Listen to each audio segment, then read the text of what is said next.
Hello beautiful family, আসসালামু আলাইকুম। I hope আপনারা সবাই ভালো আছেন। আমিও অনেক ভালো আছি। রাইট নাও এখন সময় হচ্ছে ঘড়িতে বেজে ভোর 5টা। আর এখন আমরা রওনা দিচ্ছি একদম রংপুরের উদ্দেশ্যে। আজকে রাইডটা খুব অনেক বড় একটা রাইড হতে যাচ্ছে। আর আজকে বেশিক্ষণ ভিডিও শ্যুট করব না, একদম এখান থেকে বের হয়ে যাব। আর আপনাদের সাথে কথা হবে গিয়ে একবারে কর্ণফুলী ব্রিজে গিয়ে। তো ততক্ষণ পর্যন্ত দেখতে থাকেন। টান দিলাম। লা ইলাহা ইল্লা আনতা সুবহানাকা ইন্নী কুনতু মিনাজ জালিমিন। সুবহানাল্লাহি ওয়া আলহামদুলিল্লাহি ওয়া লা ইলাহা ইল্লাল্লাহু আল্লাহু আকবার। না, ঘড়িতে সময় হচ্ছে 5টা বেজে 30 মিনিট। আর এই মুহূর্তে আমরা একদম কক্সবাজারের ডলফিন মোড়ে আছি। তো একটু কলাতলি বিচের দিকে যাব, গিয়ে একটু বিচটাকে বিদায় জানিয়ে চলে যাব রংপুরের উদ্দেশ্যে রওনা দিব। এখন আমরা অলরেডি রওনা দিয়ে দিয়েছি। আমাদের সোজা হচ্ছে কলাতলি বিচ। বিদায় Kolatoli beach. Bye bye bye bye, চলে গেলাম। একটা কক্সবাজার যেমন আসাটা আনন্দের, তেমনি ছেড়ে যাওয়াটাও একটু বেদনার। কারণ সমুদ্র বিচটাকে রেখে যেতে মন চায় না, খুবই ইয়া লাগে, খারাপ লাগে। কিন্তু কিছু করার নাই, যেতে হবে। আমাদের তো আর এখানে থাকার মতো কোনো অপশন নাই, চলে যেতেই হবে। যেতে চাইতে না চাইলেও যেতে দিতেই হবে। আর এই মুহূর্তে আমরা হচ্ছে ডলফিন মোড় থেকে রওনা দিলাম। বাইকে ফুয়েল নেওয়া লাগতে পারে, দেখি ফুয়েল নিতে হবেই। কারণ ব্রেক আর দেওয়ার নিয়ত নাই। একদম আল্লাহ যদি কোনো বিপদ আপদ না দেয়, সহি সালামতে পৌঁছায়, তাহলে আমরা একবারে চিটাগাঙে গিয়ে কর্ণফুলী ব্রিজের মধ্যে গিয়ে একটা ব্রেক দিব। তারপরে অন্যদিকে আবার রওনা দেওয়ার চিন্তাধারা আছে। কারণ হচ্ছে আমাদের যেহেতু রাইডটা খুবই লং রাইড হতে যাচ্ছে, আর থাকবো না। হ্যাঁ, বেশ ঠান্ডা আছে, বাতাস আছে, আর এদিকে রাস্তাটা একটু খালি আছে। সেই জন্য একটু টেনে যাচ্ছি। কারণ কক্সবাজার চিটাগাং যদি আমি একটু আগে আগে পৌঁছাইতে পারি, তাহলে যত আগে পৌঁছাইতে পারবো তত আর্লি আমি চলে যেতে পারবো। এটাই হচ্ছে কথা। আর যেহেতু এখন ফজরে আজান দিচ্ছে, আর একটু পরে ফর্সা হয়ে যাবে ইনশাল্লাহ। আপনাদের দোয়ায়, আল্লাহর রহমতে চলে যাব, কোনো সমস্যা হবে না ইনশাল্লাহ।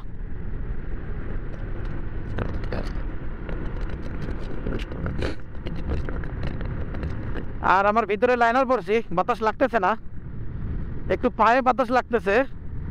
বাট যেহেতু সিগন্যাল প্যান্ট পরছি একটা, শুধু জিন্স প্যান্ট, আর ভিতরে কোনো কিছু, প্যান্টের নিচে কোনো লাইনার নাই, এই জন্য একটু বাতাস। আমরা মোটো ব্লগার আছি যারা ট্রাভেল করি, রাস্তায় চলতে কত কিছুই ফেস করতে হয়। রাত দিন, কুয়াশা, বৃষ্টি, রোদ, সব কিছুই ফেস করতে হয়। অনেকেরই বকাঝকা কত কি মেনে নিতে হয়। বাস ট্রাকের ড্রাইভাররা তো আমাদেরকে সহ্যই করতে পারে না, মনে হয় আমরা তাদের শত্রু। আর দেশের যে কি বলবো, সরকার প্রতিনিধিরা আছে, তাদের কাছেও আমরা শত্রু হয়ে গেছি। আর শত্রু যদি নাই হতাম, তাহলে পদ্মা সেতু কেন আমাদের জন্য বন্ধ হয়ে থাকলো? এবং কর্ণফুলী যে টানেল হচ্ছে, এটা ওপেন হওয়ার আগেই তারা ঘোষণা দিয়ে দিচ্ছে সেখানেও বাইক আমরা উঠতে পারবো না। আসলে আমাদের দুর্দশা কে দেখবে? আর আমাদের উপরে কেন যে অত্যাচার? আমরা 155% ভ্যাট দিয়ে বাইক কিনি, তারপরেও আমাদের উপরে কেন এত অত্যাচার করে আমি জানি না। তো যাই হোক, কর্তৃপক্ষের কাছে একটু আকুল আবেদন জানাই, যারা আমার এই ব্লগটা দেখতেছেন, যদি কেউ দেখেন, তাহলে একটু সহৃদয় হয়ে আমাদের পদ্মা সেতুটা যদি একটু ওপেন করে দেন, তাহলে আমাদের জন্য খুবই ভালো হয়। আমরা অনেক জায়গায় এক্সপ্লোর করতে পারি। আমরা তো আমাদের দেশটাকে প্রেজেন্ট করতেছি সারা বিশ্বের বুকে। আমাদের ব্লগগুলো সারা বিশ্বের মানুষ দেখতেছে। তা আমাদের বিশ্বের মধ্যে, আমাদের দেশে যদি এরকম একটা স্থাপনা হয়ে গেছে, নিজের অর্থায়নে আমরা করছি, কারো কাছে হেল্প নেই, তারপরে যদি আমরা সেখানে উঠতে না পারি, এটা আসলে একটা বেদনাদায়ক এবং ধিক্কারজনক কাজ। তাই বলবো, কিছু কিছু সুবিধাবাদী ব্যবসায়ীদের জন্য আমাদের এতগুলা জনগণকে, এতগুলা মানুষকে নিরাশ করবেন না। বাংলাদেশ সরকারকে অনুরোধ করতেছি পদ্মা সেতুটা উন্মুক্ত করে দেওয়ার জন্য। আর বঙ্গবন্ধু যে টানেল হচ্ছে, কর্ণফুলী টানেল যেটা, সেটাও যাতে আমাদের জন্য মুক্ত করে দেওয়া হয়। মহান আল্লাহ তাআলাকে শুকরিয়া আদায়ের পরেই যদি ধন্যবাদ দেই, তাহলে দিতে হবে আমার হাতিকে। কারণ আমার হাতি আমাকে যে পরিমাণে সাপোর্ট দিচ্ছে আর আমাকে সাপোর্ট দিয়ে দিয়ে নিয়ে নিয়ে ঘুরে নিয়ে বেড়াচ্ছে, হাতি তোমাকে অনেক ধন্যবাদ, অনেক অনেক ধন্যবাদ। হাতি কালকে ওই দিন একটু ডিস্টার্ব দিয়ে দিছিল, তো আমি হাতির উপরে মন খারাপ করি নাই, কখনোই না। কারণ হাতি যেহেতু আমাকে সাপোর্ট দিচ্ছে, একটু একটু ওর সমস্যা হতেই পারে, এটা আমাকে মেনে নিতে হবে। না, চকরিয়া পার হয়ে এসে একটা ফুয়েল স্টেশনের এখানে দাঁড়াইছিলাম, কারণ প্রচুর পরিমাণে ঠান্ডা লাগতেছিল। এত ঠান্ডা লাগতেছিল যে কুলাইতে পারতেছিলাম না, শরীরে কাঁপুনি উঠে গেছে। পরে ওখানে দাঁড়াইলাম, দাঁড়ায় দেখলাম যে পাশে একটা রেস্টুরেন্টও আছে। টাইমটা যেহেতু আমরা ওয়েস্ট করবো না, এই জন্য সেখান থেকে ব্রেকফাস্টটা সেরে নিলাম। ব্রেকফাস্টে খাইলাম হচ্ছে ডিম আর পরোটা। যদিও রেস্টুরেন্টটা এত ভালো না, বাট ভালো, মোটামুটি খারাপ না, একবারে খারাপও না, বেশ ভালোও না, আবার একবারে খারাপও না, মিডিয়াম টাইপের আর কি। যাই হোক, ভালোই ছিল। লবণ মরিচ পেঁয়াজটা বাড়াই দিয়ে ডিম আমলেট এবং পরোটা খাইলাম আর হচ্ছে কফি খাইলাম, বাস। এখন শরীরটা, উনি আবার যে হোটেলের যে ওনার রেস্টুরেন্টের, উনি আবার লোকটা খুব ভালো। উনি আবার হচ্ছে আমাদেরকে পানি ফুটিয়ে, আমাদের ঠান্ডার অবস্থা থেকে পানি ফুটিয়ে এনে দিল। আমরা সেই ঠান্ডা পানি বা ফুটানো পানি খাইলাম, ঠান্ডা পানি খাই নাই। ফুটানো পানি খাওয়ার পরে দেখি শরীরের যে ভিতরে ঠান্ডা একটা কাঁপুনি একটা ভাব ছিল, এটা কেটে গেছে। কক্সবাজার থেকে বেরিয়ে আসতেছি, তত ঠান্ডাটা বাড়তেছে।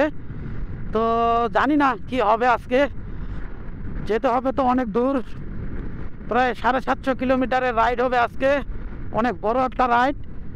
আর এর মধ্যে যদি হয় এরকম ঠান্ডা, তাহলে তো বড় মুশকিল হয়ে যাবে। এখন জানি না, হয়তো বা 9টা 10টার দিকে যদি একটু রোদ ওঠে, তাহলে হয়তো ঠান্ডাটা একটু কমতে পারে। আর আমার যে এক্স গার্লফ্রেন্ড, মানে আপনাদের যে ম্যাডাম, তাকে আমি বলেছিলাম ডাস্ট কোটটা গায়ে দিতে, সোয়েটার গায়ে দিতে। সে শুধু সোয়েটার গায়ে দিয়েছে, কিন্তু ডাস্ট কোট পরে নাই, বলে লাগবে না। কিন্তু এখন আসার পরে, এদিকে আসার পরে সে আর কুলাইতে পারতেছিল না। পরে বলতেছে তুমি একটু দাঁড়াও, আমি আর পারতেছি না, নাহলে আমি মনে হয় বাইক থেকে পড়ে যাবো। তো আমারও বেশ ঠান্ডা লাগতেছিল। পরে আমিও একটু দাঁড়াইলাম, দাঁড়িয়ে চাটা খাইলাম আমরা। আর ওখান থেকে ফুয়েল নিয়ে নিলাম 310 টাকার। ধন্যবাদ কক্সবাজার উপজেলা, সরি কক্সবাজার জেলা। চট্টগ্রাম হচ্ছে 81 কিলোমিটার দেখাচ্ছে। এটা আমার কথা না, রোডের যে মাইল ফলক আছে, মাইল ফলক বলেন, কিলোমিটার গেজ বলেন, যেটাই বলেন না কেন, সেখান থেকে আমি দেখতে পারলাম বা জানতে পারলাম, জেনে আপনাদেরকে জানিয়ে দিলাম।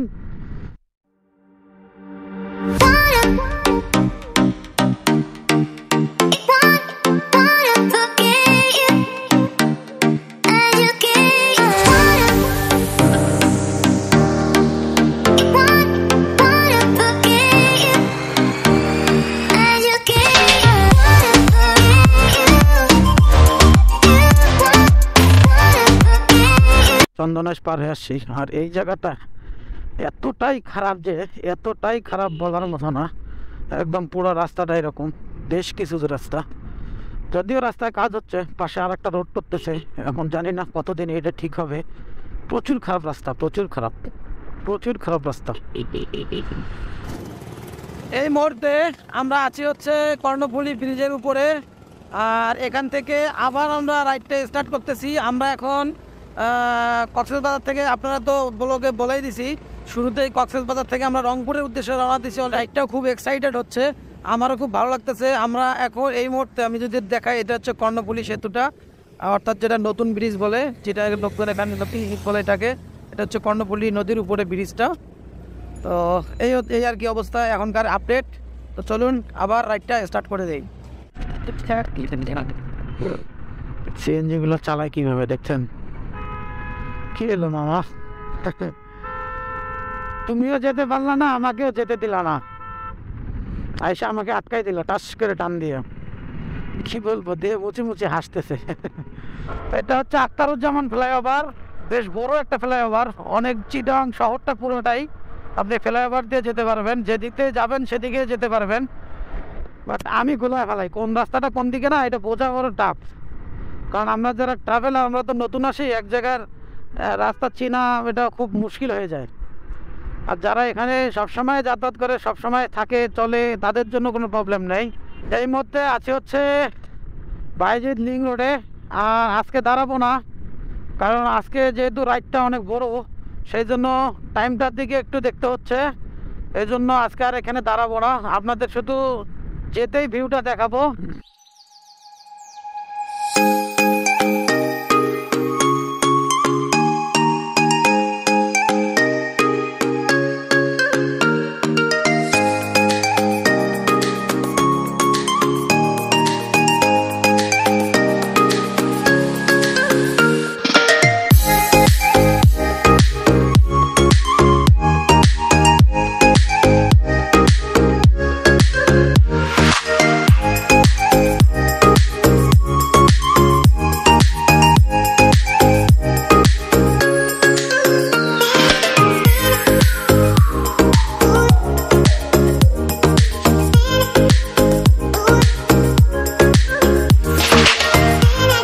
সরু একটা ব্রিজ, কিন্তু অনেক সুন্দর। এই রাস্তাটা মানে নতুন করছে। এটা হচ্ছে ওই গাজীপুর কাঞ্চন ব্রিজের যে রাস্তাটা আছে, ওখান থেকে বাম দিকে নেমে আসতে হবে। রাস্তাটা নতুন করছে, বেশ সুন্দর। দুই সাইড দিয়ে একদম ধান ক্ষেত, মাঝখান দিয়ে রাস্তা করছে, খুবই ভালো, হেভি লাগতেছে। What a view! তার মাঝখানে বিদ্যুতের খুঁটি, এটা তো আসলে অনেক বিপজ্জনক। কেউ যদি একদম রাস্তা ক্লিয়ার মনে করে টান দেন, তাহলে পড়ে যাবেন বিপদে। মিরের বাজার আর 3 কিলোমিটার, গাজীপুর সিটি কর্পোরেশন। আমরা এখান থেকে যে মিরের বাজারে উঠে যাব। এখনকার মতো আপডেট হচ্ছে, এখন আছি হচ্ছে টাঙ্গাইলের মির্জাপুরে। এখানে ফুয়েল আপ করলাম বাইকে, ফুয়েল আপ করে এখন কফি খাচ্ছি। কফি টফি খেয়ে তারপরে আবার রাইডটা স্টার্ট করবো। কয়টা বাজবে জানি না, এখন বাজতেছে 4টা আপ হয়ে গেছে। কয়টা বাজবে জানি না, কতক্ষণ লাগবে তাও বলতে পারতেছি না। আর আমার হাতির এই অবস্থা, দেখেন আমার হাতির অবস্থা এই বর্তমান। হাতিকে কতদিন থেকে গোসল করানো হয় না। ঠিক আছে, এই মতো আপডেট দেওয়ার ছিল। আর ক্যামেরায় চার্জ নাই, ফোনেও চার্জ কমে গেছে। কতক্ষণ লাগবে জানি না, তবে আপডেট জানাই দিব কখন পৌঁছাবো আর কি, কয় ঘন্টা লাগলো। কক্সবাজার হতে রংপুর আসার ভিডিওটা টাঙ্গাইল পর্যন্ত করতে পারছি।